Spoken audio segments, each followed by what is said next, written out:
So, friends, welcome to this crash course on company law. And special target is your coming exam. Yes, sir. Crash does not mean anything omitted. Everything is going to be there as if it is a full course. Only difference is the speed will be slightly on the higher side. Slightly, not much. Okay. So, accept that, no difference, right? And keep one thing in mind that you are here for learning. Keep on asking questions till you really learn. Your objective should be very clear, right? My objective is clear that I need to make you learn. Your objective should also be clear that you are here to learn. Okay. So be very clear about that, that the purpose of your being here, that the time which you are investing here, everything you should be learning. And this learning, particularly the law subject, and in the profession of company secretary, this is the only subject where you are expected to have an expertise. And if this expertise is missing, career itself will be doubtful. So you are learning for the career. You are not learning only for exam. So this is another objective I am giving you. So the purpose of learning is for the career. It is for the lifetime, right? So do not concentrate only on exam. According to me, exam is on the way. Exam is not the target. That is not the goal. The goal is being a successful professional. Exam is just in the process, it is a part of that. And that should not be a hurdle. So once you prepare thoroughly, I promise that nobody can stop you. And there is nobody actually who wants you to stop. Only person who is stopping you from success is who is stopping you. Tell me, who stops you from success? Ourselves. If I say that institute stops me, then one finger is straight, three fingers are towards me, right? So institute is no way responsible. No examiner is your enemy. Nobody wants you to be here again and again. Everybody wants you to pass. But that depends upon what do you present therein, right? Now, first of all, you have to distinguish very well that having knowledge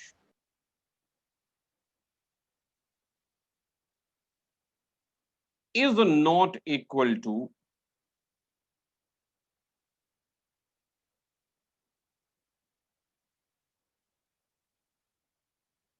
good presentation. Priya may be knowing number of dishes, how to prepare, knowledge. But do you really prepare so well every dish? And how the marks are given? Marks are not on this, marks are on this. So where your focus should be, where your focus should be on acquiring more knowledge or on this. I tell you, 90% of students focus here and they keep on acquiring knowledge for the lifetime and number of attempts, one attempt, two attempt, three attempt, four attempt, five attempt. They keep on doing that only because their focus is on knowledge. And knowledge is not going to give you any marks. What is going to give you marks? The presentation, right? So knowledge is a base, okay, but unless you know how to present your answer correctly, you are not going to score. And just in one line, what is required for good presentation?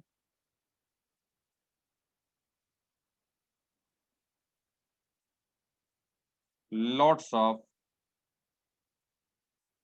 writing practice. Lots of writing practice.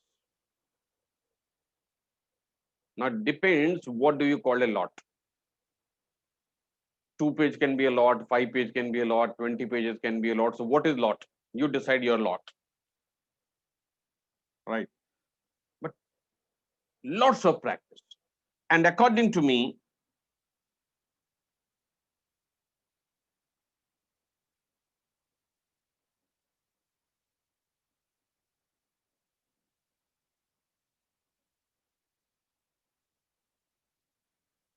minimum 20 pages a day writing practice should be there. Now writing comes a later. Before you start writing, there has to be a some thinking that what you are going to write and how you are going.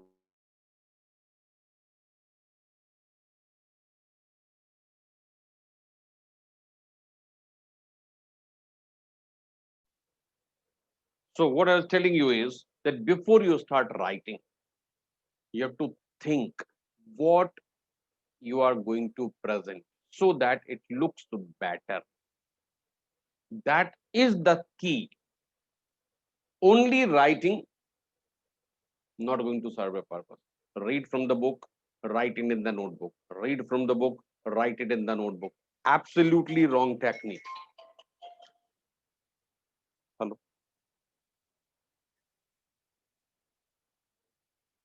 Hello. Sir. Hmm. So what you are going to write, that you have to think seriously. I said noting down or copying from the book in the notebook, that is not the writing practice. Writing practice for presentation in the exam. Read the question, think seriously what you should be writing, how much to write, right? That you decide first, then only start writing practice, right? I don't want you to spend time on this unless you exactly know what you want to write and what will really look good. And before I start formally, some more information. Your exam is for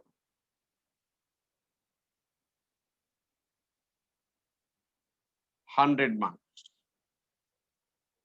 How much time do you get in the exam to write?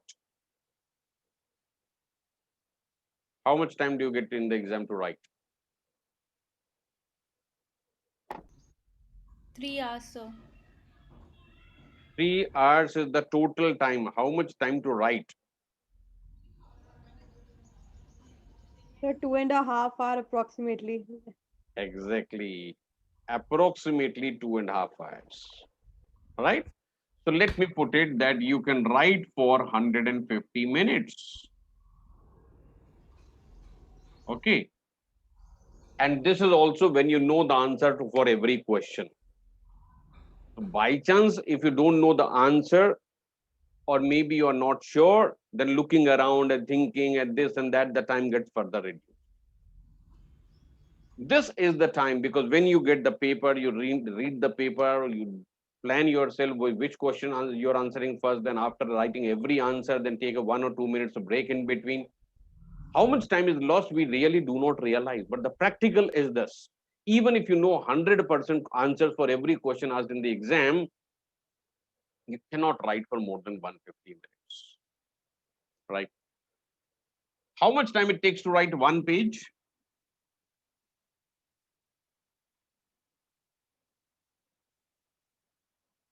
Have you ever calculated how much it takes you to write one page? No, sir. I haven't calculated. Do that today. Okay. This will take you around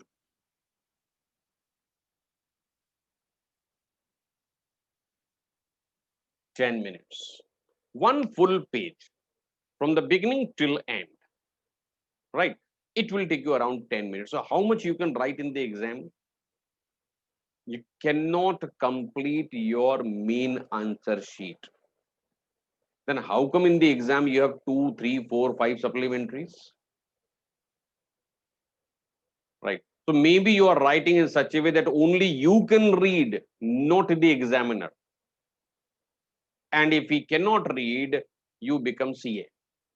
CA means come again. Right? Never do that. Start writing, have practice, right? Then you can have a good handwriting from the beginning till end, at least legible. I know that handwriting is certainly going to be a problem in the exam because you cannot maintain that from the beginning till end. But at least it should be legible. If it is not legible, nobody is going to give you any marks at all. Come again in the next exam, right? So they don't tell you come again, they tell you have become a CA. Come again. Now, how to plan? See here. This is showing you something. For how many marks one question is? If one question is for say 4 marks, how much time you can allocate for writing answer for this question? How much time you can allocate?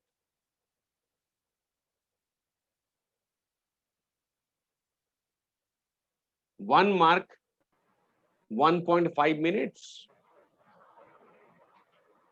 Not more than 90 seconds if for 1 mark. If it is a question for 4 marks, how much maximum time you can give it to answer this question?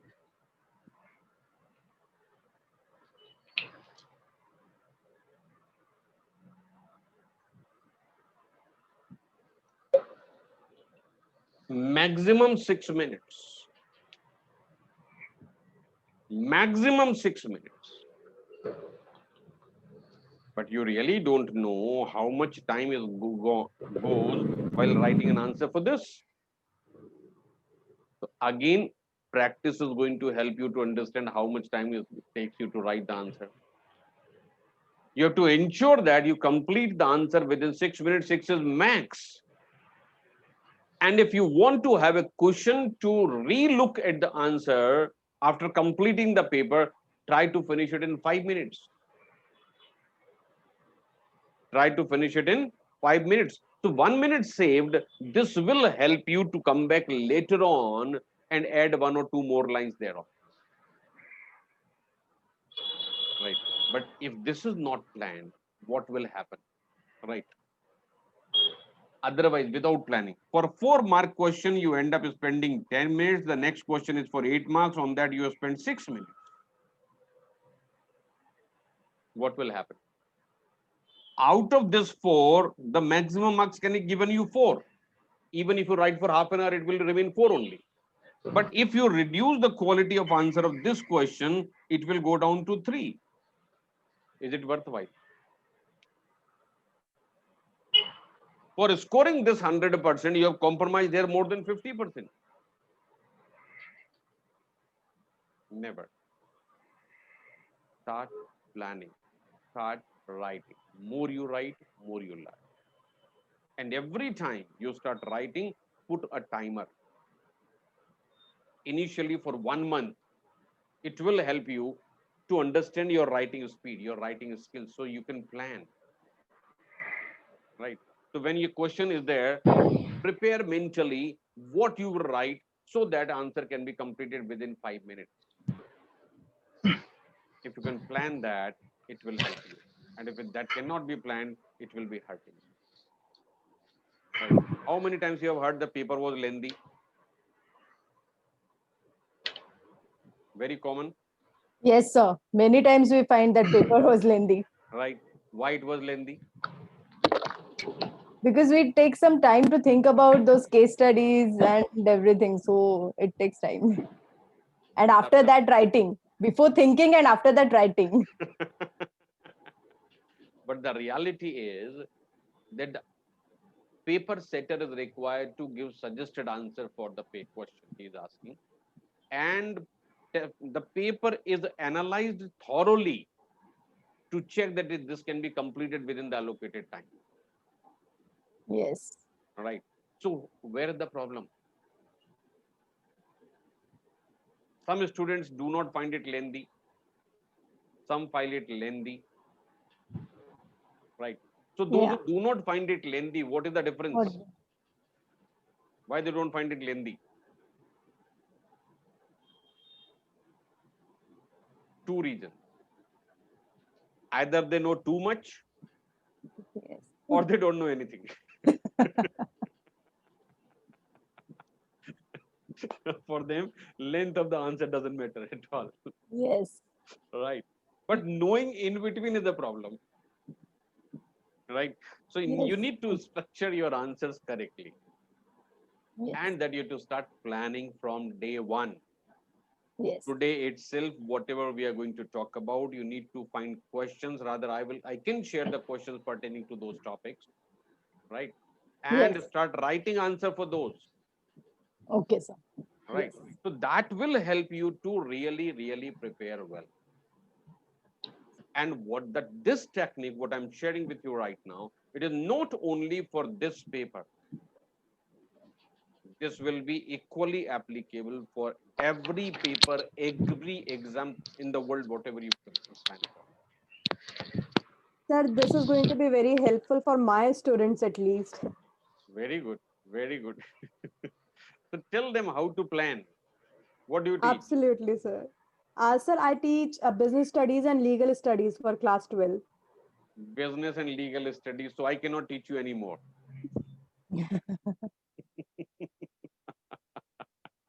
Anyway, 12th is the most important exam in the lifetime. Yes, Right. sir. And they have to prepare very well in advance so that they can complete the answer sheet at least 15-20 minutes before completion of time. 15-20 minutes time should be available for reviewing. Absolutely, sir. They need to Right. review it. They need to. You have to review, because once the information is here, the mind is continuously processing. Right.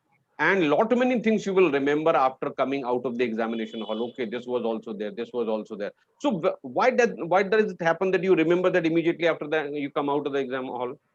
So that time you are little free. And I want you to have that free time before completion of the exam time. Yes. Right. So when you have those 15-20 minutes margin, and then you review your answer sheet, I tell you that will give you minimum 5 extra marks. Even if you add one line in each page, what difference it will make?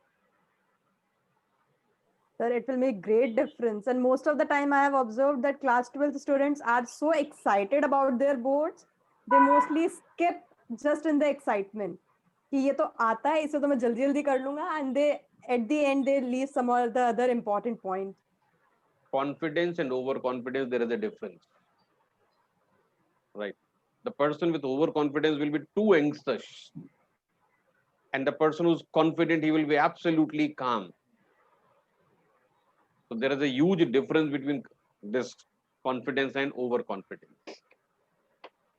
Sir, in case of CS exam, we don't get time to review because we are So till the last moment we are writing and writing. I think I have passed that exam.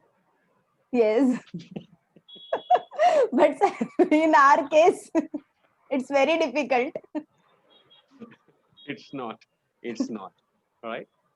And I've been educating for last 23 years. Yes. Right. 46 attempts gone. Minimum Great. number of students, those CS taken together has crossed 1 million. Oh, Right. So yes. not ready to accept these excuses. Oh, yes, sir. Maybe this time onwards, I'll make it. Prepare. You still have a time. And Yes. within 1 month, there can be a big change. I tell you that. Within 1 month, it can be a big change. Yes. And this is why I'm telling you before I start the formal teaching. Yes. Right. So another mistake which is committed, very commonly committed by the students. Right. So a student includes all of you as well. Right. Yes. So what do? They will prepare notes while studying. Right. Notes are meant for what? For referring, last moment referring. For quick reference. revision. Yes. For quick revision. Yeah. For reference. Right. Without knowing what is relevant, what is not relevant, they will prepare notes. So whether they are preparing notes or they are copy pasting. Right. On one side, there will be notebook. On the other side, there is a book, there is a notebook. These are notes. Yes. Absolutely useless. Complete waste of time. Complete waste of time. When the notes should be prepared, keep the object in mind that notes should be maximum 10% of the total number of pages for that in the study material that you have. Maximum size, not more than 10%. So if this is the material, say of 1,000 pages, these are 1,000 printed pages are there. Your notes, handwritten notes, should not be more than 100 pages. Right? Notes are, these are bullet points.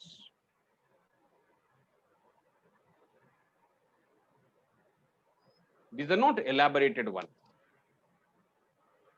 Right? So how to prepare notes?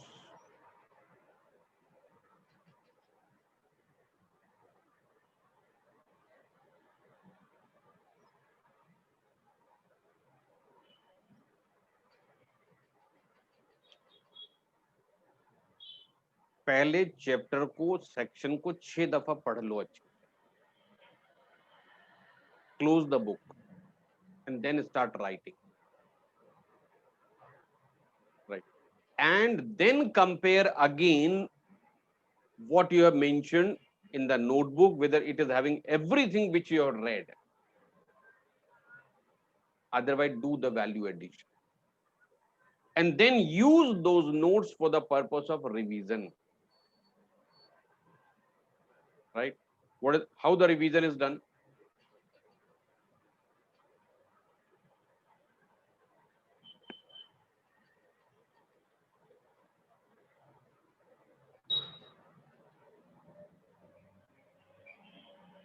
It is revision. तो अगर पहली बार vision ठीक से किया होगा तो revision होगा ना, है ना? पहली बार विजन ही गायब है तो रिवीजन कहां से आएगा? Getting it? तो आपको चाहिए पहले विजन बहुत अच्छे से, ये राइट, तब रिवीजन होगा. और रिवीजन कभी भी किताबें खोल के, नोटबुक खोलकर, आंखें खोलकर नहीं होता. Revision is always at the mental level. Keep the notes in front of you for immediate reference by chance if you miss something, but do not read. Then you are reading, you are not revising. Rereading doesn't help you. Reading is good only for preparing good notes. For revision, neither book nor notebook nor eyes should be open. Close the eyes first of all for revision. That when then you will find that whatever you have read in 5 hours, 10 hours, that is revised in few seconds with the closed eyes. Keep the eyes open, it will not happen. Right? Maximum disturbance is created because of vision. So the moment you close the eyes, your attention will be at one place.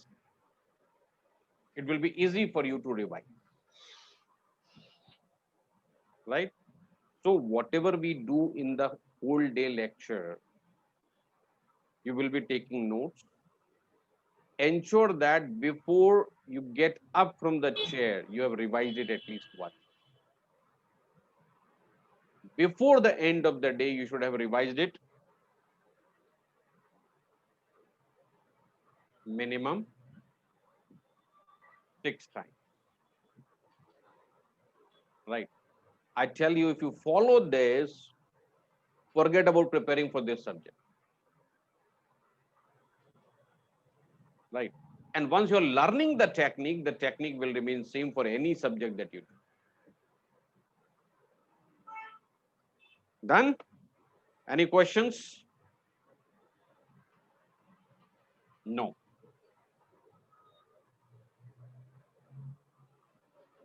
So today's topic, which I want to start, is general meetings. Your entire syllabus.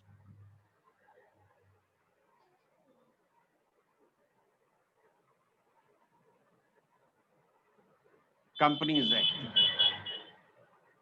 How many sections are there in the Companies Act?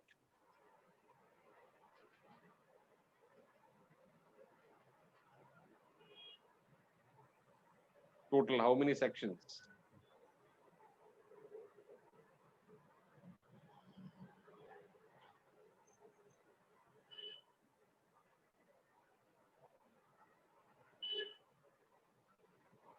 How many schedules are there?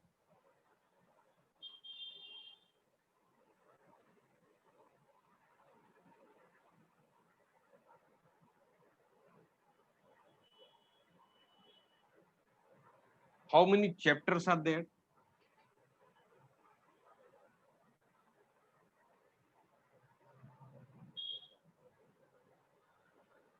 Thirty. Wherever you find a reference printed, you will find 29. I'm giving you 30. Because one chapter has been recently added. Right? So anywhere 29 written, that is correct. Nothing wrong. And sequentially, if you find, number will be 29 only because the chapter added is 21A.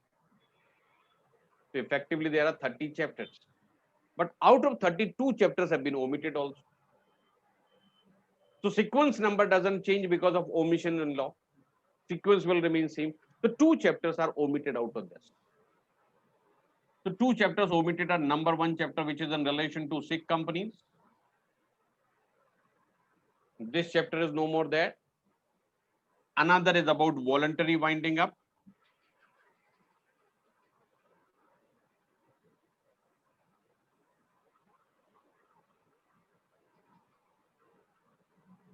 So these two chapters are not there in the Companies Act. So number of sections 470. That is again a sequence. Because of the addition of the new chapter, 46 more sections have been added. Chapter number 21 about the producer company.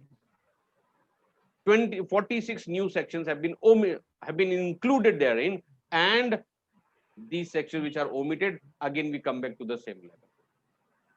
So more or less, not exactly 470, but approximately 470 number of sections are there after the omission of these two chapters and inclusion of new chapter. This is approximate. Now, out of this, there are two parts.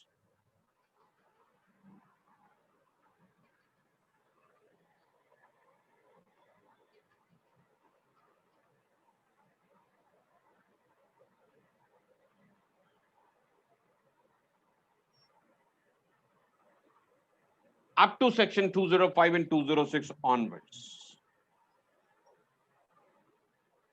This is not in the paper of ACLP.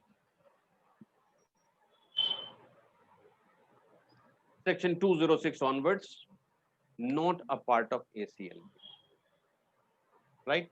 Now, in this also, up to section 205, this you can bifurcate again in two parts.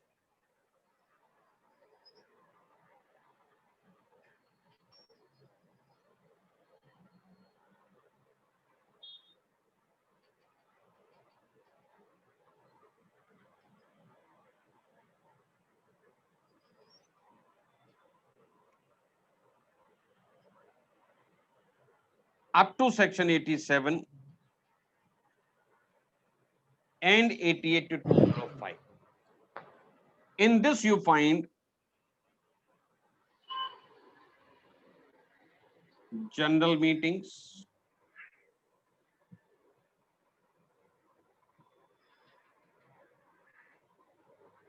accounts, audit, dividend,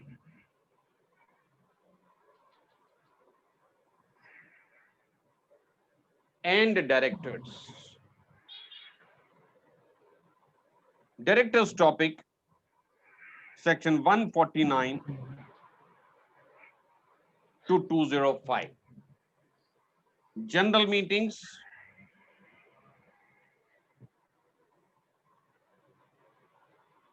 right? So these three are very small chapters, very small chapters. Real chapters are these two only, general meetings and directors. And these two chapters alone will constitute not less than 65% of your total paper. These two topics, general meetings and directors. In directors, there are subparts. Appointment, qualification, disqualification, retirement, that is one part. Managerial remuneration, that is another part. Board meetings, that is the third part. But I call them, all those taken together as directors. So general meetings plus these two directors topic, these will carry minimum weightage of 65 marks in your exam. That is why I'm taking these topics first. Right. And then we will go to other part, that is section 1 to 87. Okay, because that is substantially less as compared to this. So once you have covered up important topic, you also get extra time to revise. You also have extra time to ask me number of questions on that.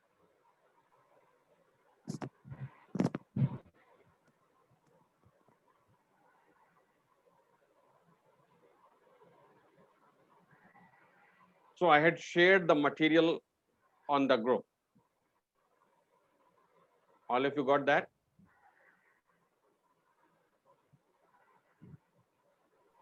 No, sir. Material required for reference. No, No, sir. sir. Got that? No, sir. Didn't. No, sir. Same here, sir. Even I haven't got. It is in the group. You are in the group or not? Yes, sir. Check Yes, sir. I'm again. in the. No, I'm in the group, but we have not received it. yes, sir. I have not received. Need to check the group again. When did you check the last time? Sir, just now. Check Right it. before the meeting. I'll check it, sir.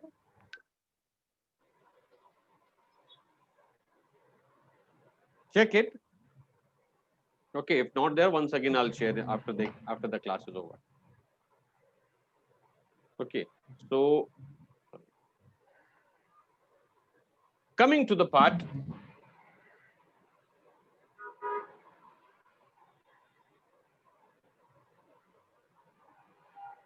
meetings.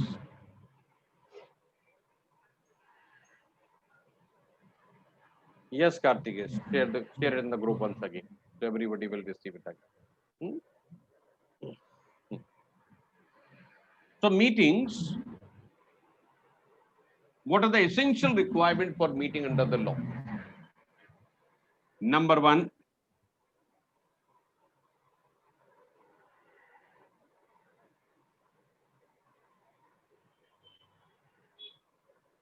properly convened.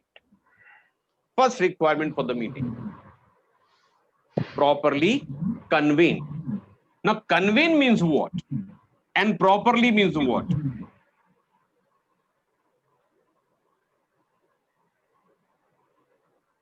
Properly means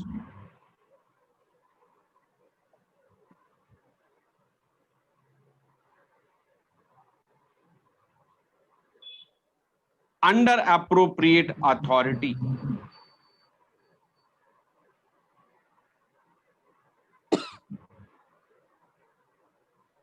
There has to be authority.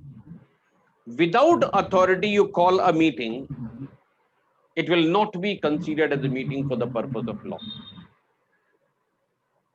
When we say convene, this is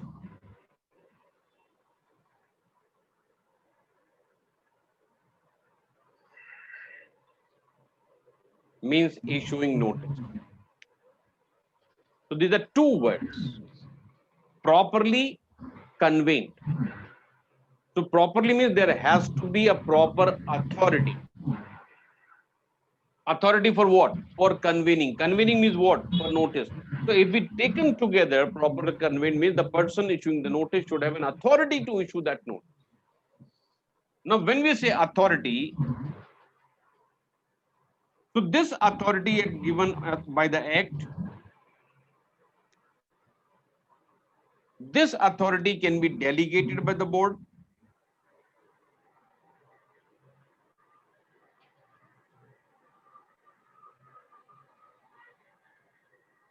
or this can be there in the articles of association. So somewhere there has to be an authorization to the person who is issuing the notice for this. If he does not have authority, the notice itself becomes void. And if the notice is void, meeting is automatically void. So the first thing required for a meeting is properly conveyed. Is it clear? Yes, sir. Yes, Next. sir.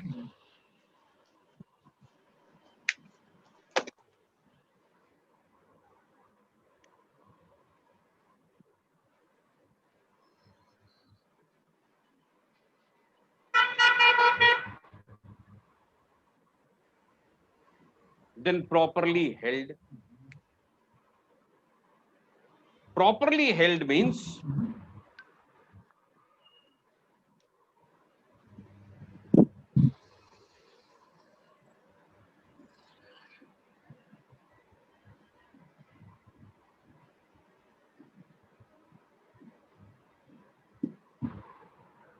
at the right time, right place. What is the right time and place?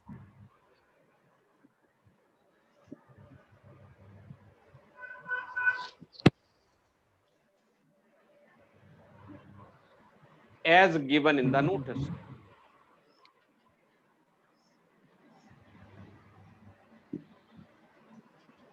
Thank you, Priya. So at right time, right place. This is as given in the notice. Notice. Okay. So I'm muting everyone so that you can unmute yourself. Otherwise, it will create a disturbance. Okay. You can unmute yourself.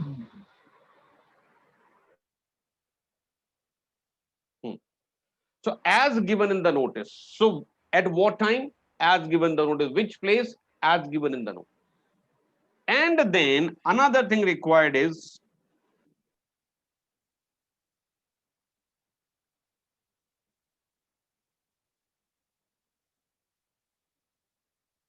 presence of quorum. So quorum being present at the right time, at the right place, then we say meeting has been held. Held means only commencement. That's it. The word held is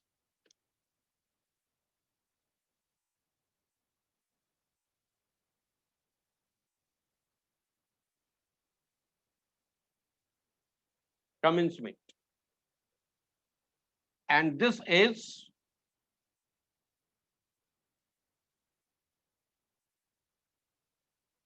calling.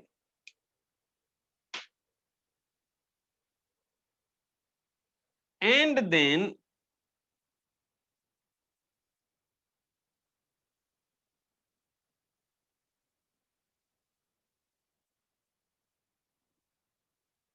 properly convened.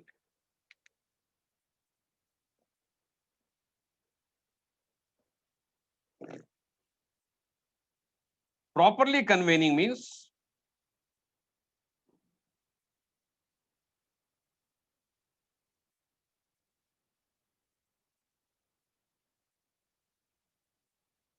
transacting business.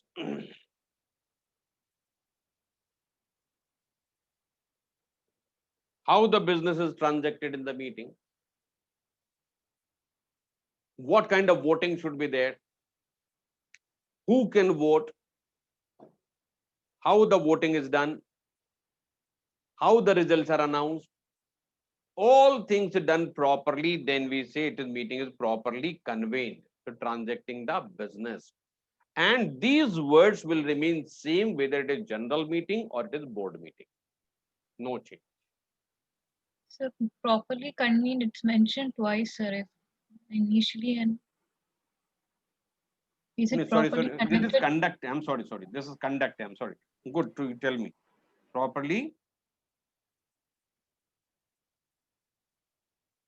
Good, you reminded me. Thank you. This is called properly conducted.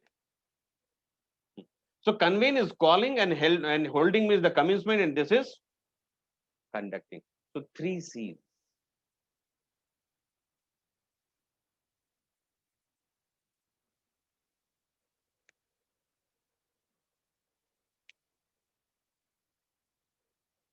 Three C's. First is calling.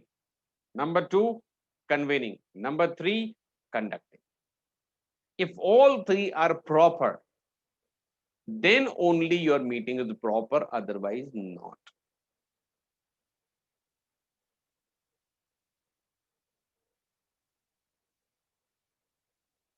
Any question?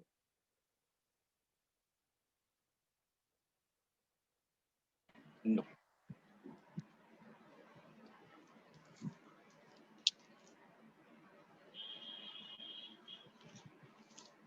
Now, as far as company law is concerned,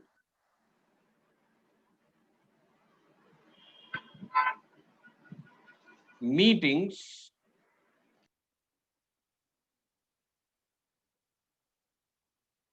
there are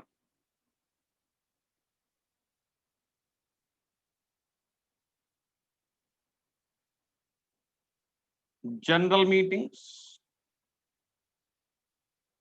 and then there is board. Not board meeting, board. In the board, again, there can be 2 type of activities. One is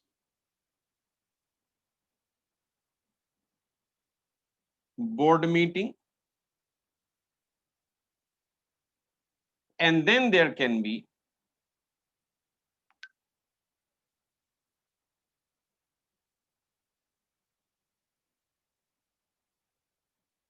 committee meeting.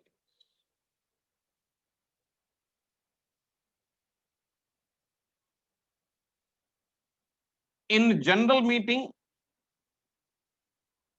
again, 2 types of general meetings are there. One is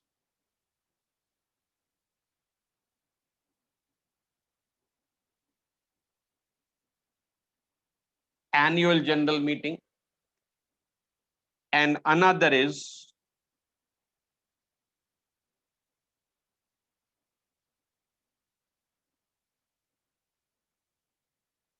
extraordinary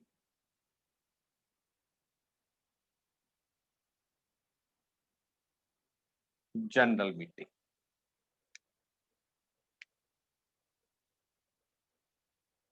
Right? So current topic is about the general meeting. So we'll focus there. I've given you that these kind of meetings we are going to talk about. We are going to talk about AGM, EGM, board meeting, as well as committee meetings. Right? What are the activities in AGM? Let us draw another chart. Business,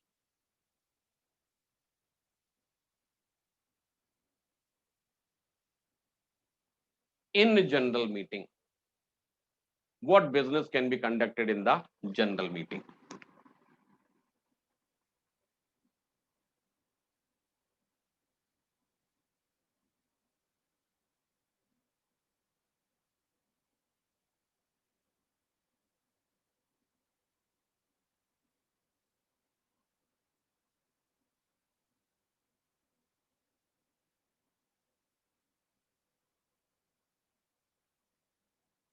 Only those which have been included in the notice.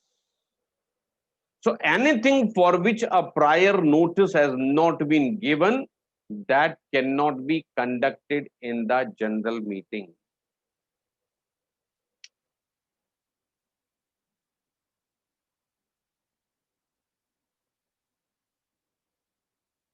No business without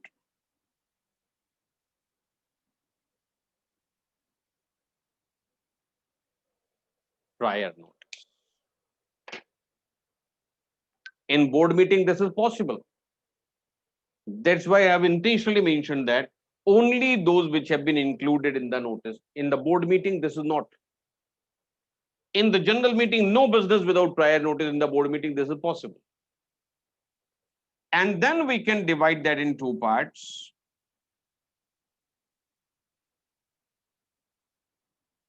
in the annual general meeting and then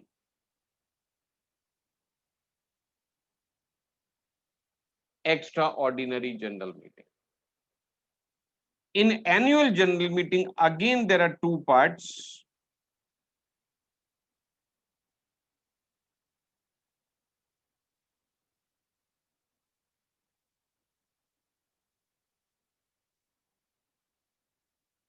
Ordinary business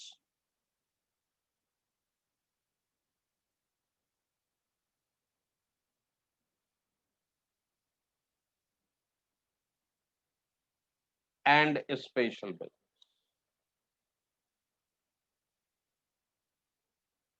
In ordinary business, number one,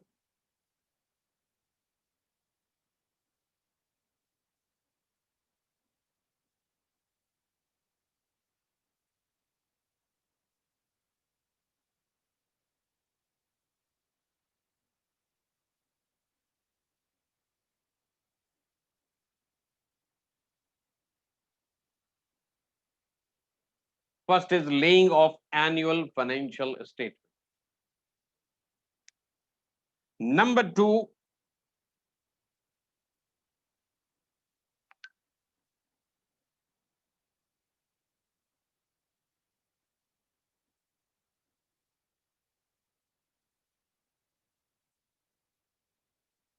declaring dividend, if any.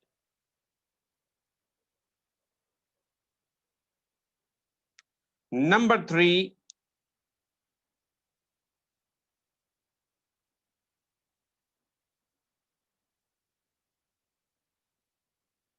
retirement and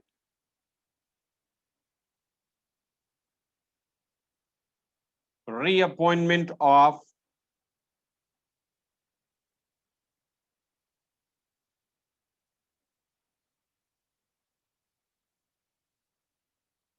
retiring director. Number four,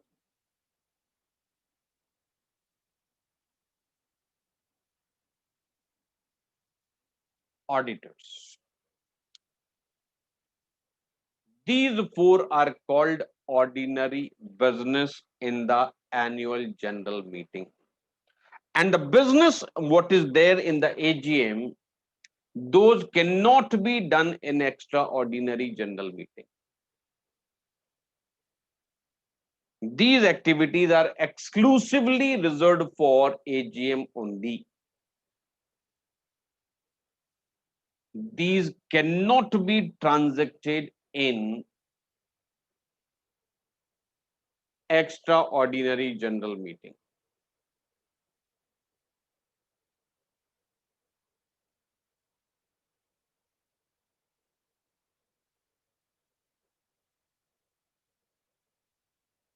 Right. So, other than these four, anything will be considered as a special business.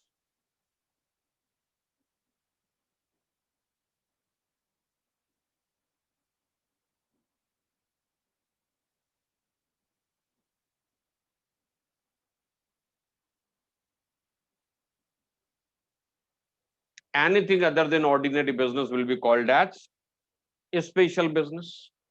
And since these ordinary business cannot be placed in EGM, every business before EGM is a special business.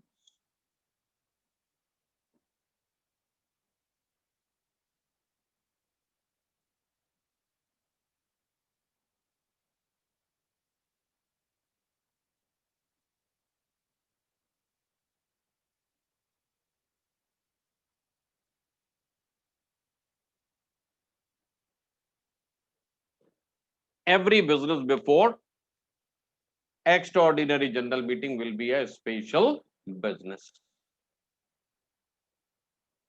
Right? Now, something about notice for this, let me explain you that.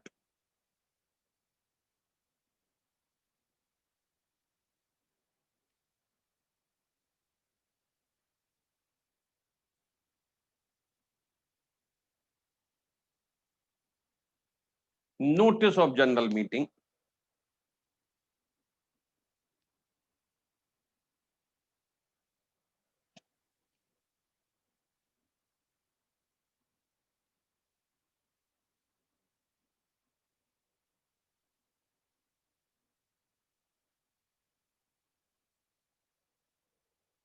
ordinary business and a special business. As far as ordinary business is concerned,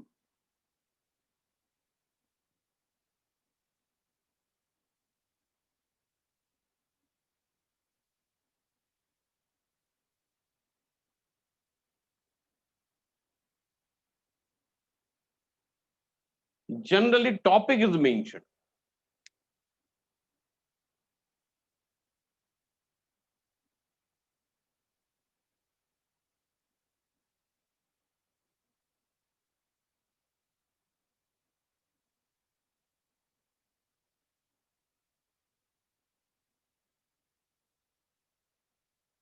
In relation to ordinary business, generally there is no resolution and no explanatory statement.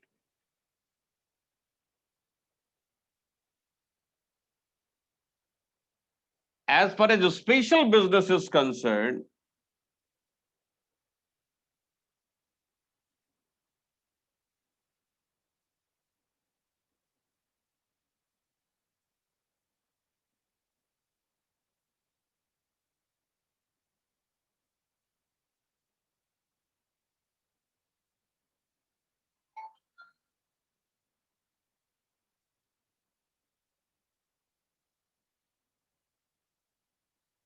resolution. Draft must be included in the notice.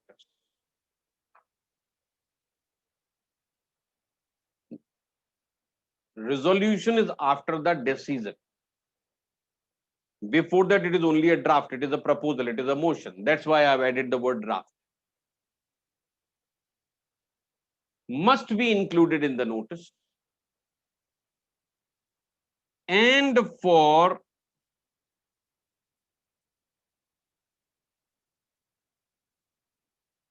every item of a special business,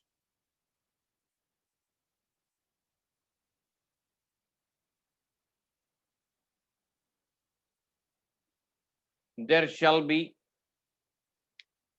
an explanatory statement.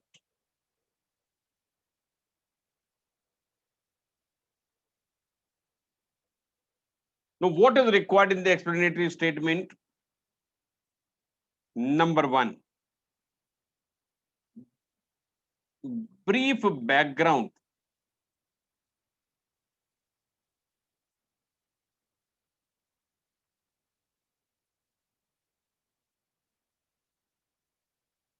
of the subject. Number two,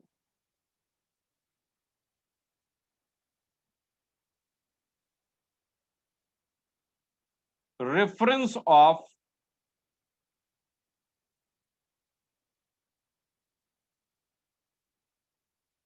statutory provision. Number three,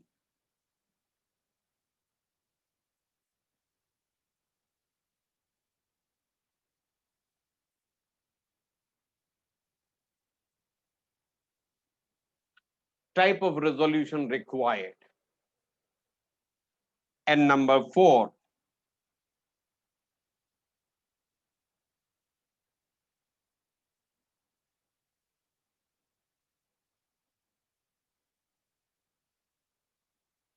interest of directors.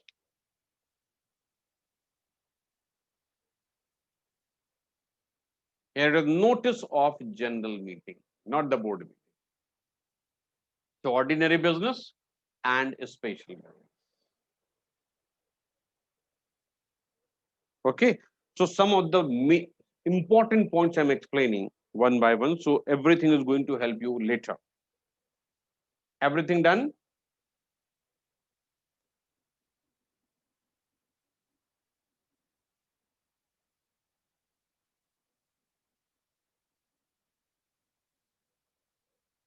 Okay, so now we can go to the formal process and we can start.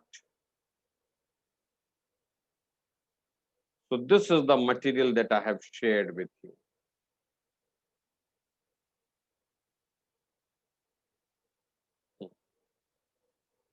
And section number 88 to section number 122 all the sections. Then companies management and administration rules 2014, 31 rules are there. These are also a part of this material.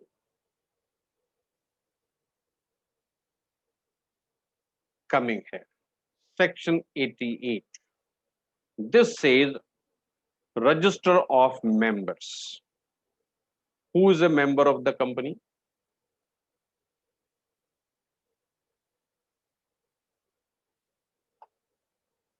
First question is, who is a member of the company?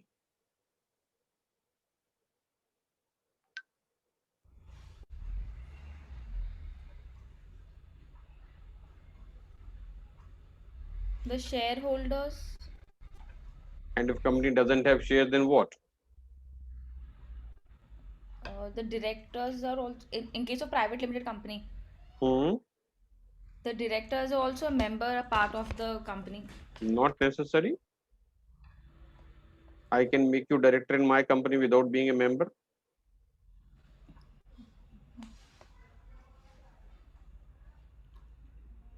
Who is a member?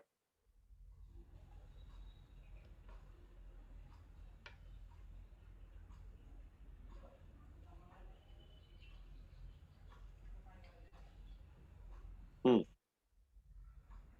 What is the definition of the term member?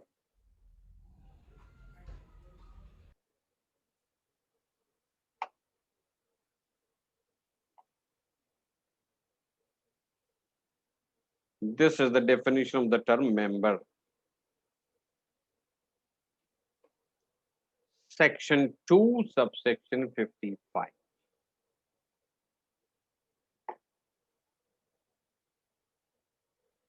As a student of law, I will advise you only one thing.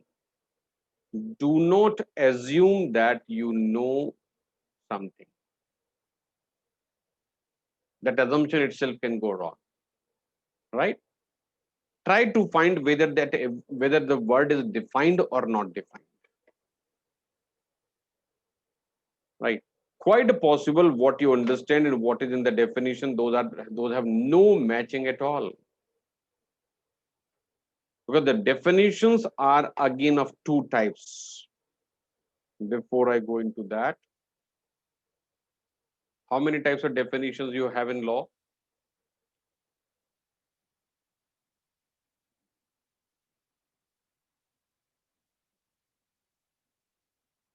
Definitions, general definitions, and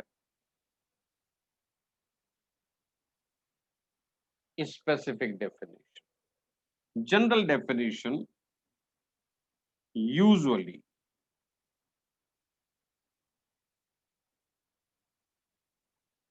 in the beginning and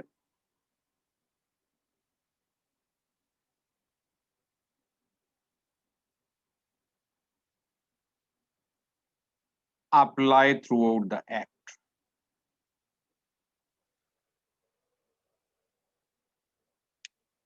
right?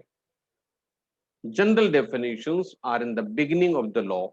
Usually, there are few exceptions where you will find toward the end also. But generally, definitions are in the beginning, and the definitions which are given in the beginning, those are applicable throughout the act. And the specific definition, these are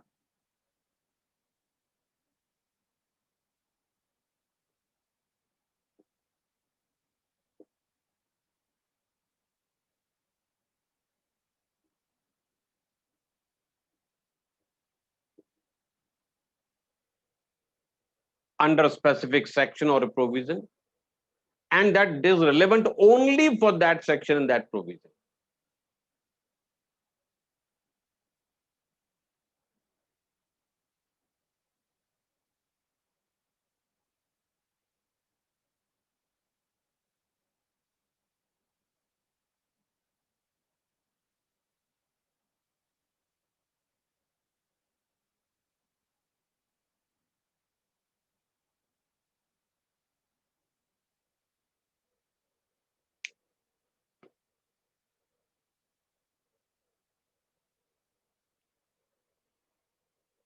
right?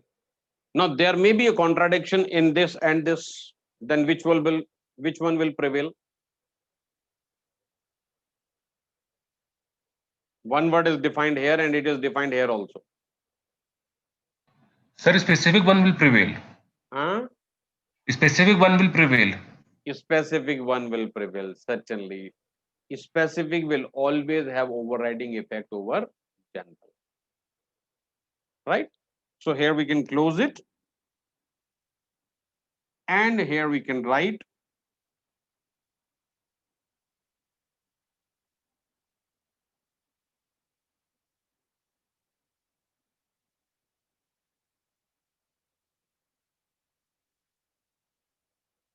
specific prevails over general.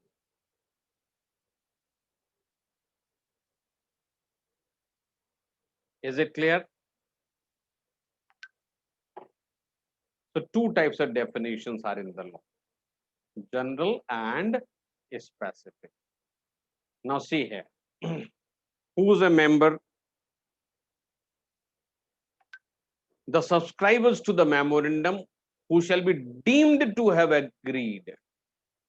No formal application is required from subscribers to the memorandum to become members.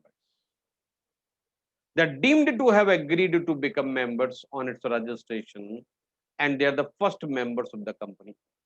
No formal application is required from the subscribers to the memorandum. Number two, every other person who agrees in writing to become a member of the company and whose name is entered in the register of members of the company. What is the difference in clause 1 and 2? In clause 1, we don't have to give in writing. Yes, there is no formal application in writing and there is a deeming provision.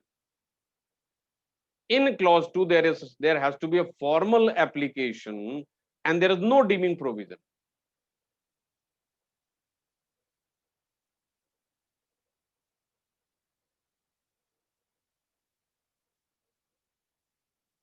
And number 3, every person holding shares of the company whose name is entered as a beneficial owner in the records of a depository. So where does it apply?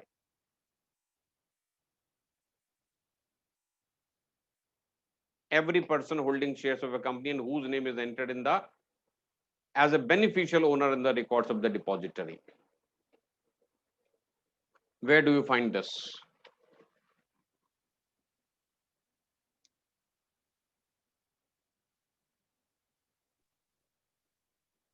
Listed companies? Hmm? In the In the case of listed companies? आवाज नहीं आ रही. Listed companies, sir? Certainly, it is. This clause is meant for listed companies, right? I'll explain that little later. Right now, I'll tell you the difference of what is the general definition and specific definitions. See here.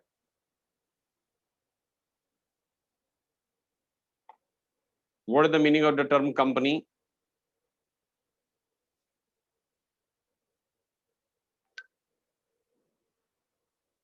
Incorporated under this act or under any previous company law,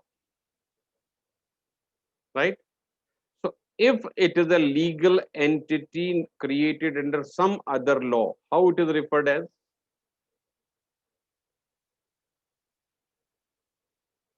Not created under the company's law, but created under some other act, how it will be referred?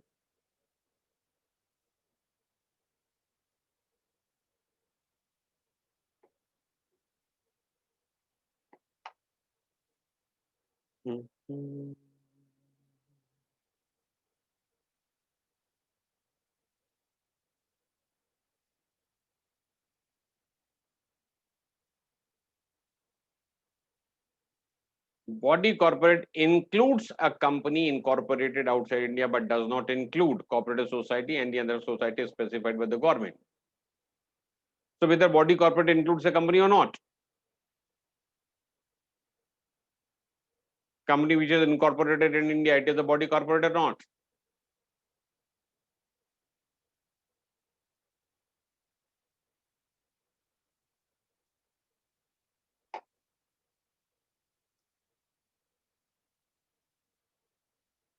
So company is a body corporate or not?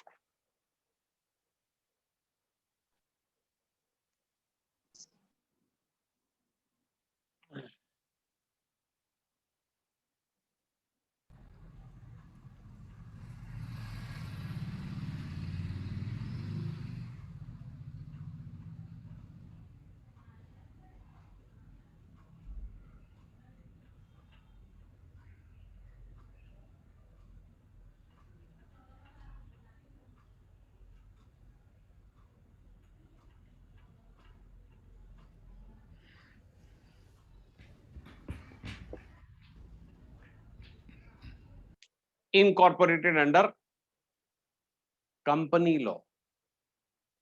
So Companies Act 2013 or Companies Act 1956 or prior to that Companies Act 1913 or 1888.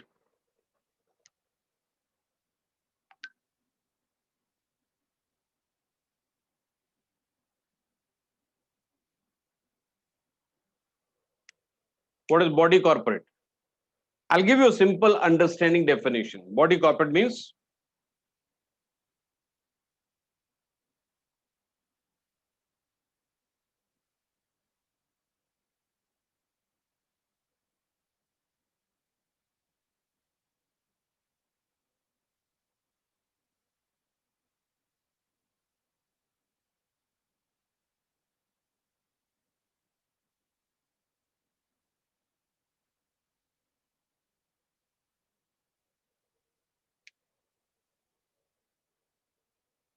created under law anywhere in the world. What is the correlation between company and body corporate?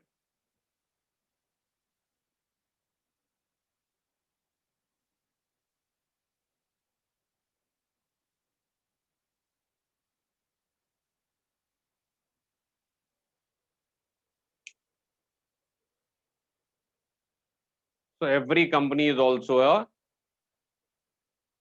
body corporate, but every body corporate is not a company. Okay, is this clear? Now I'll show you something different.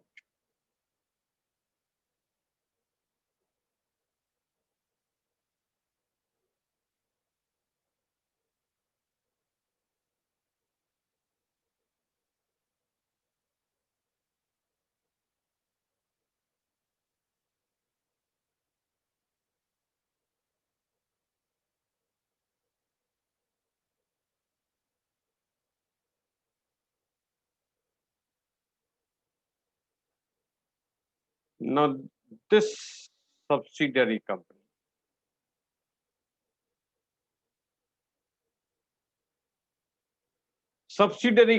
or subsidiary in relation to any other company means in which the holding company, it means unless there are two companies within the meaning of Companies Act, there is no holding subsidiary relationship, isn't it? If you read the first line, there's a subsidiary company. Subsidiary means in relation to any other company, that is to say the holding company means a company in which the holding company. So then that when the two companies are there, only then the holding subsidiary relationship will exist, otherwise not. So if the other one is not a company under the company law, so whether holding subsidiary relationship will be there or not? Prima facie it will not be, right? Now read this.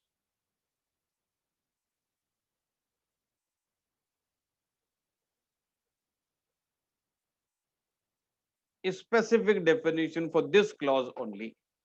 So here company has become broader than the body corporate. Otherwise, body corporate is broader than the company. This is the difference of the general definition and specific definition. What the difference? Right? So much of difference can be created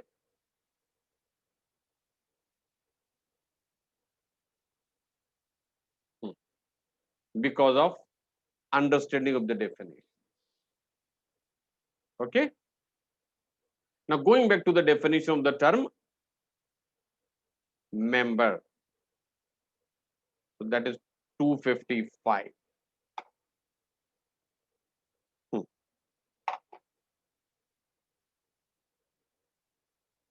So the term member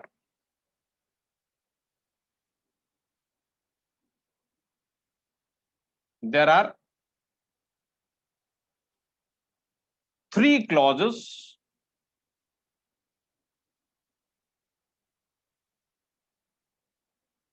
Clause number 1.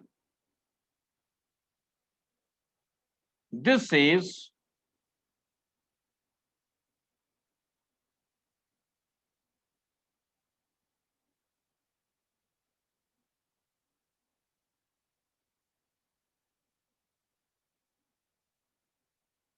subscribers to the memorandum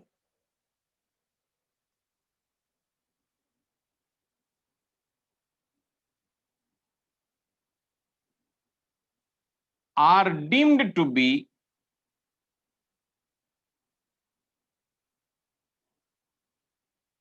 members.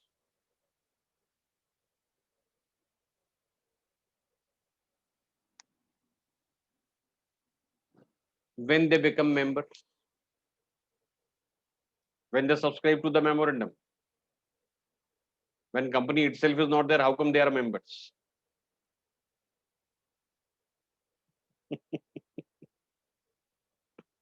Company is yet to come into existence. So only by subscribing to the memorandum, nobody becomes a member. So add therein on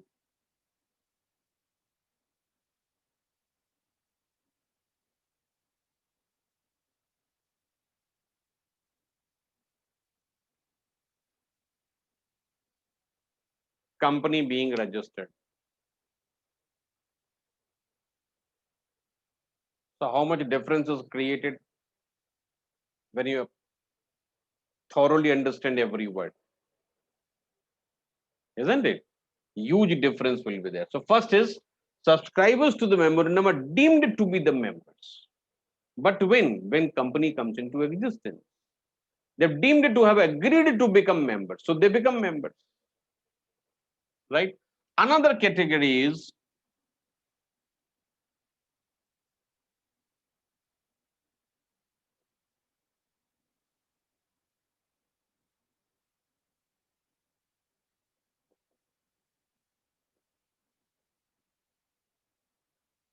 any person who agrees in writing and based on this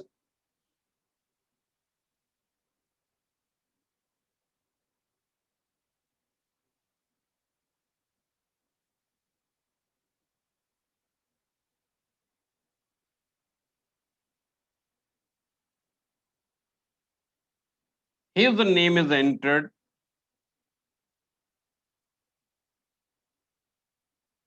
in the register of members.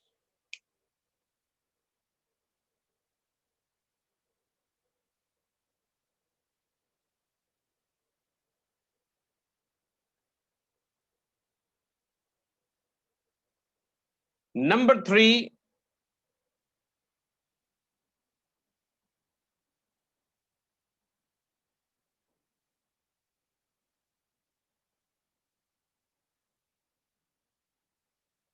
this is only for a listed company.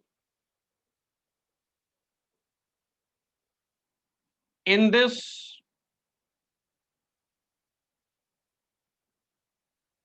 company's register of member, it is having the name of depository.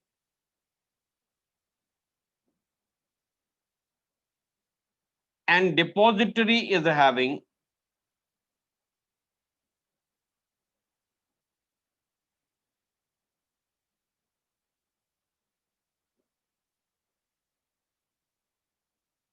beneficiary.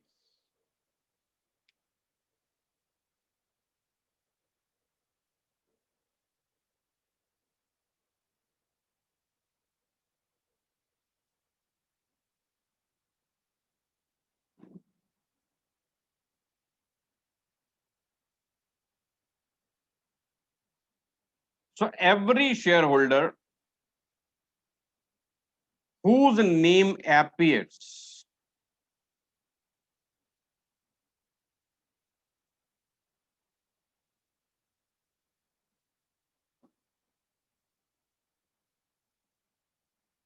in the register of beneficiaries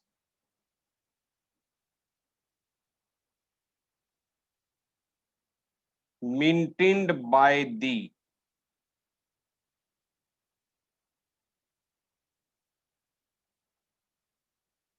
depository.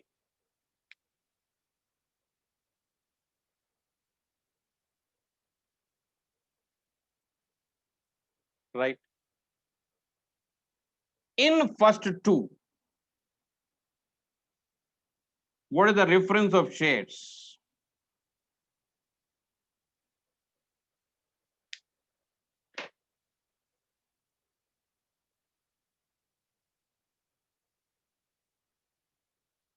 No reference of shares at all. Right? So to be a member, shareholding is not compulsory. What is compulsory? Right? Another is, in case of company limited by guarantee, there are no shares. Right?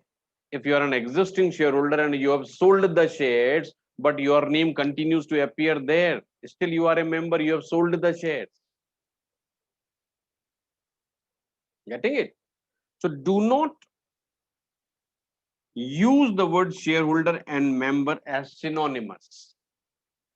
These are not synonymous. Right? You can write this way. Member and shareholder are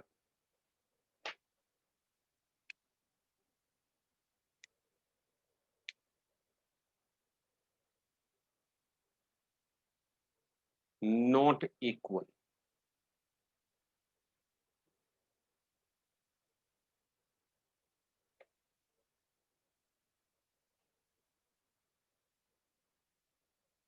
Done?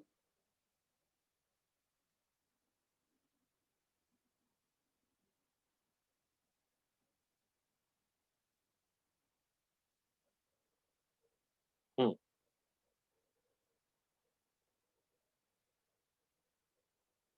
So, register of members.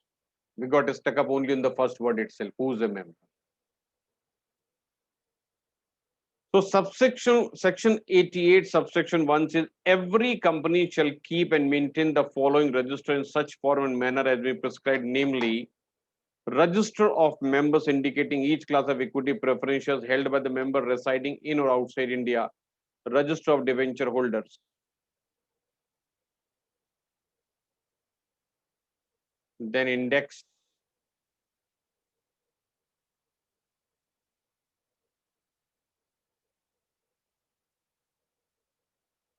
Hmm. Okay. So read the whole section with me and tell me if there is anything which requires explanation. Otherwise, in any case, wherever required, I'll give you explanation. So subsection 1 says, every company shall maintain, hmm, shall keep and maintain the following register in such form and manner as we prescribe. Number 1, register of members, including separately the each class of members, equity and preference shares held by a member residing in or outside India, register of debenture holder, register of the security holders. Every register subsection 1 shall include an index of the names included therein. So when the index required, when the number of entries therein exceeding 50, the register and index of the beneficial owner maintained by the depository shall be deemed to be the corresponding register. And if the company is so authorized by the articles, keep in any other country outside India in such manner as we prescribed a part of the register referred to in subsection 1, the foreign register, containing name in particular of the member, debenture holders, etc., those who are outside India. And if a company does not maintain register of member, debenture holder, other security holder, fails to maintain them, this is talk about fine. So this section is Only one point is there, that is foreign register of members. That is also theory. Practically, you cannot have register of members outside India. Right? You can issue shares in India. Outside India, in any other country, you can issue GDRs, Global Depository Receipts. You cannot issue shares directly in any country. Like any other country, any other company, any multinational cannot issue shares in India directly. They can issue IDR, Indian Depository Receipt. Same is about the Indian company that cannot issue the shares directly to in any other country. So there it will be GDRs. So even the concept of foreign register is only a theoretical concept that really does not exist. This is important section, section 89. This says declaration in respect of beneficial interest in any share. So where the section becomes applicable. So section 89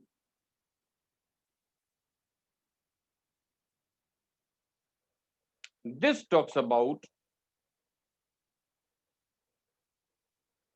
beneficial interest in the shares.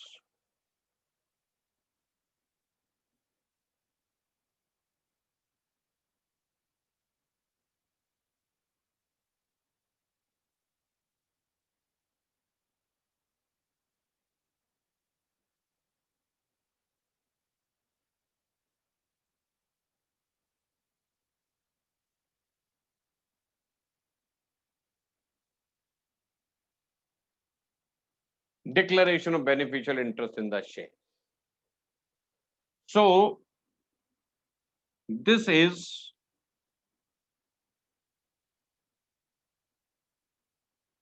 investment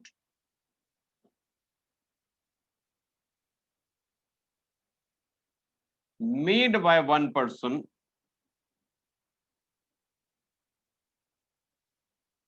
registered in the name of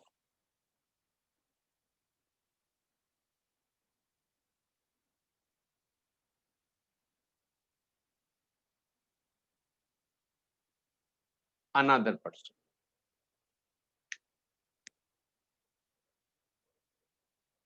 Investment made by one person registered in the name of another person.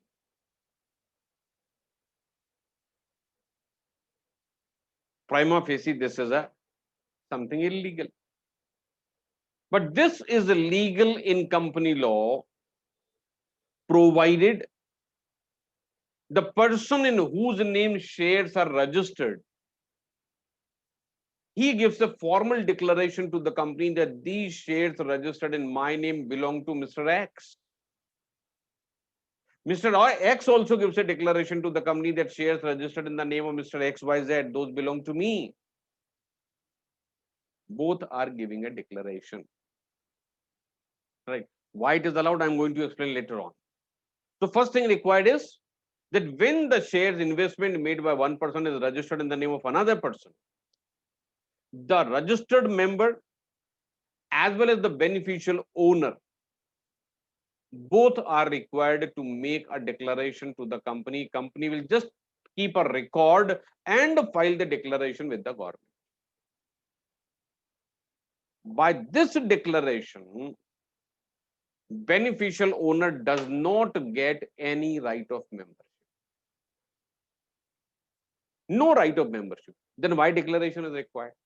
First thing is, it is no more considered as a black money. That is as per income tax. As per company law, what will happen? That tomorrow, if there is a change of beneficial holding in any way, there is a transfer of share. Actually, who can exercise the right of membership? The registered member. Right. Now, the registered member may not have taken the permission from the beneficial owner. He has already registered, he has already sold the shares to somebody, taken the money and trying to vanish. This section will protect him. If there is any change in the beneficial ownership of shares, again, both of them have to inform the company in writing. This is how the interest is protected. If this is not done, this disclosure is not given, next protection will also not be available. So this is one reason for making the formal disclosure. Number one, protection of interest. Right. Number two, which is very, very, very important to understand. For that, I'll ask you a question. How many number of members required in a private company? Minimum number of members.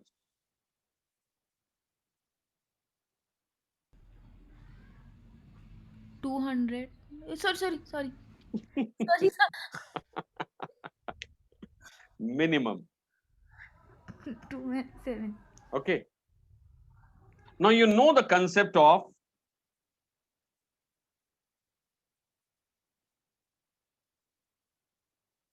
wholly owned subsidiary. Have you heard this never any time before? Wholly owned subsidiary. Right. What is the meaning of wholly owned subsidiary?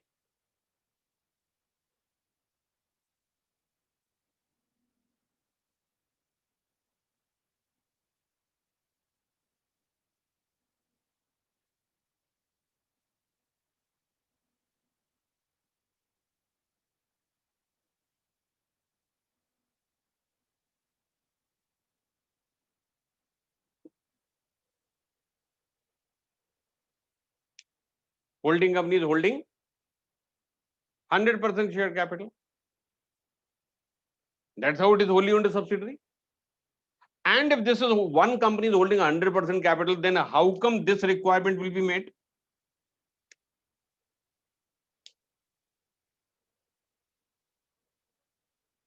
Holding company is holding 100%. And for being a private company, you require 2. For being a public company, you require 7. How come that requirement will be made? And if number of members fall below statutory minimum, what happens? What happens if the number of members fall below statutory minimum?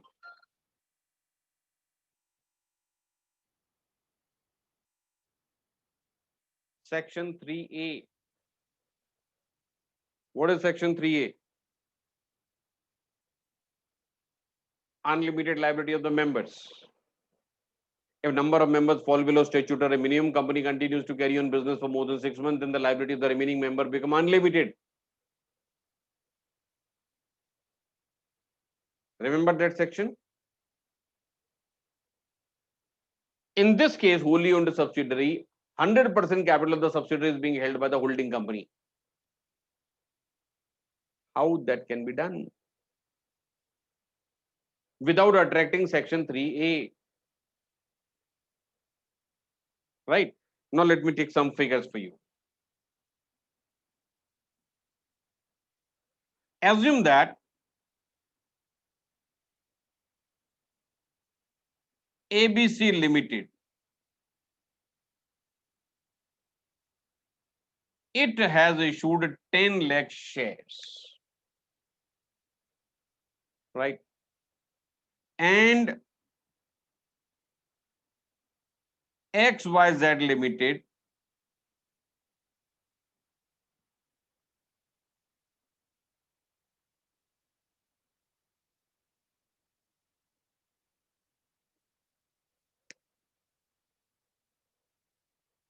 right? So ABC is wholly owned subsidiary of XYZ, right? Now, how these will be held?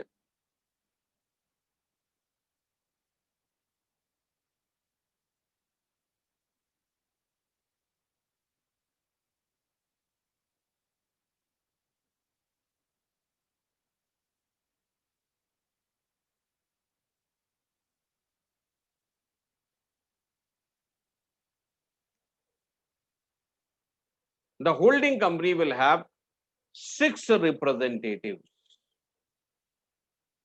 and each representative will be holding only one share each.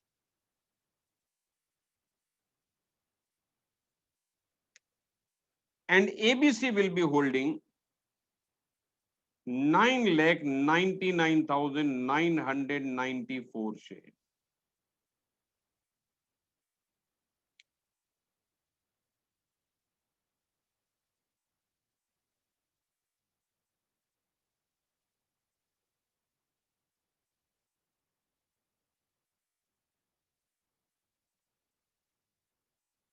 one share each held by 6 representatives. So when the shares are held by somebody, he has to make a request to the company in writing to enter his name in the register of members.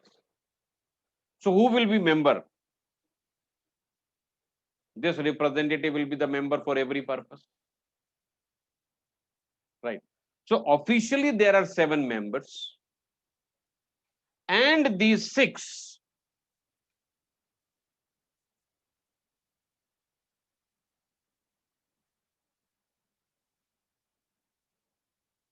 they will make a declaration to the company that these shares held by them, actually those belong to ABC. ABC will make a declaration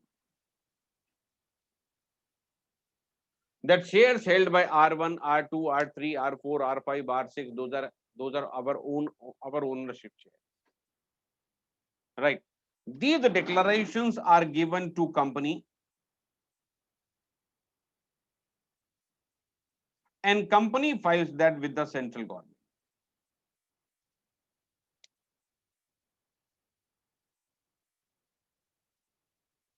Company files the declaration with the central government. So declaration becomes official, and this is no more a black money. This is authorized by law.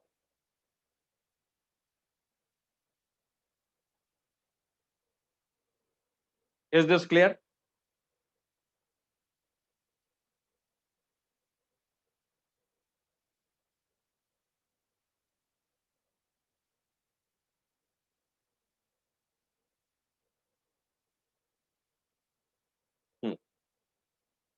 Now see.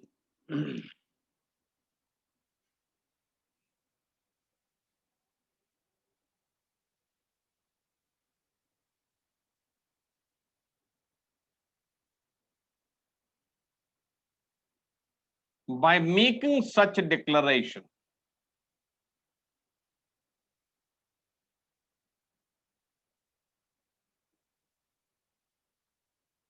the beneficial owner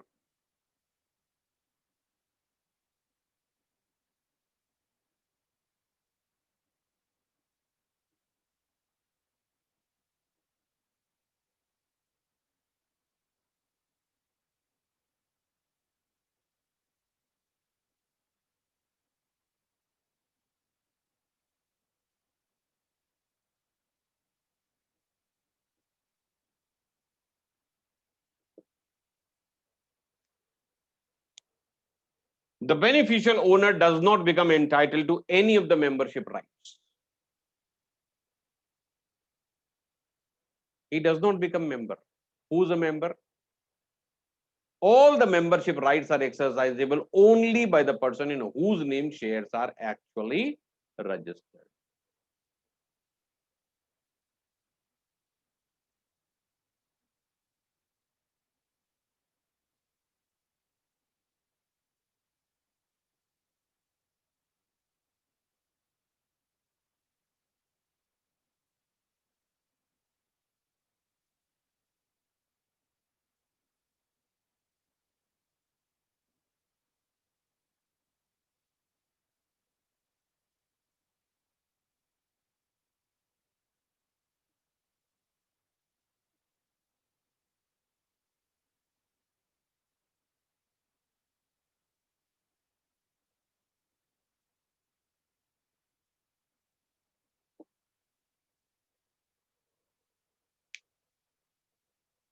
So declaration has to be given.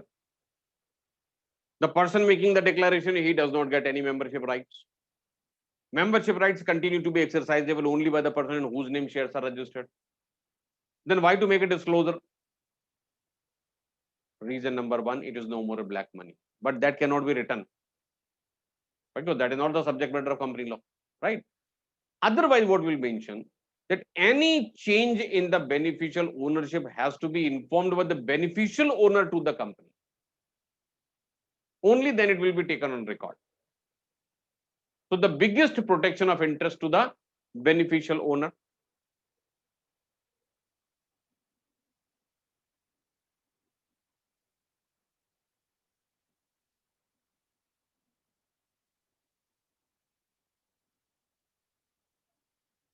any change in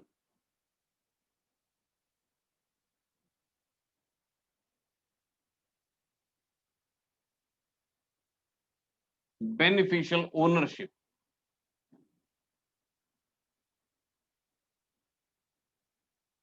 is taken on record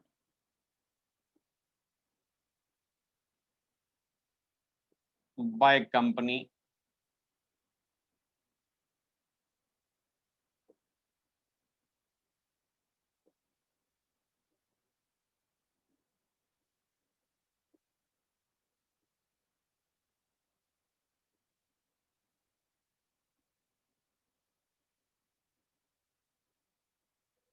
only on being informed by the beneficial owner.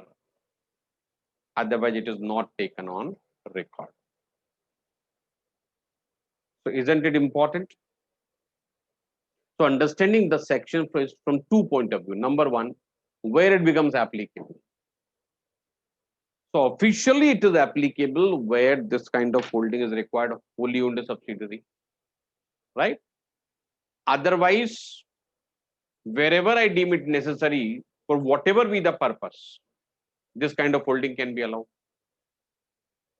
When the shares were not in demat form, this was very, very common.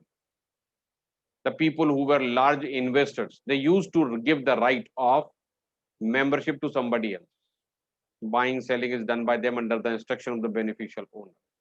Now it is not so prevalent, but earlier it was very, very common thing. So now let's see what is there in the section. See, where the name of person is entered in the register of member of a company as the holder of shares, but who does not hold the beneficial interest in such shares, such person shall make a declaration within such time and in such form as be prescribed to the company, specifying the name and other particular to the person who holds the beneficial interest in the shares. First part, right? So who's making the declaration of subsection 1? The register holder. In subsection 2, every person who holds or acquires a beneficial interest in the shares of the company shall make a declaration to the company specifying the nature of his interest, particulars in the of the person in whose name the shares are registered.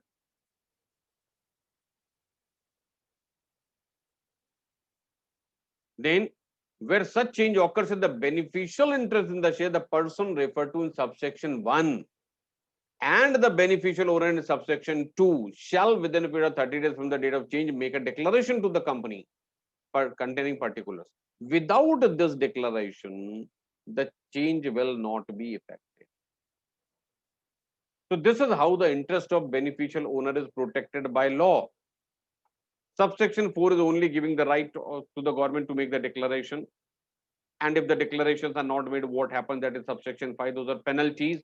And usually you will not find penalties in the exam. Generally, exams are not penalty based. Subsection 6. Now, where a declaration under this section is made to a company, the company shall make a note of the declaration, the register concerned, and shall file within 30 days from the date of receiving the declaration and return in the prescribed form with the registrar, that is the ROC, in respect of the declaration with the additional fees as may be prescribed. So, both are making declaration to the company is making filing it with the ROC, so this becomes an official declaration made to the government. Number 8. No right in relation to any share in respect of which a declaration is required to be made under this section, but not made by the beneficial owner, shall be enforceable by him by the person claiming through him. No membership rights are given to the beneficial owner. All the rights are exercisable only by the registered owner or member. Subsection 9 is only a clarification. This says nothing in this section shall be deemed to prejudice the obligation of company to pay dividend to the members under this act, and the said obligation shall on the payment be discharged. So dividend will also be sent to the registered holder only. It will not be given to the beneficial owner.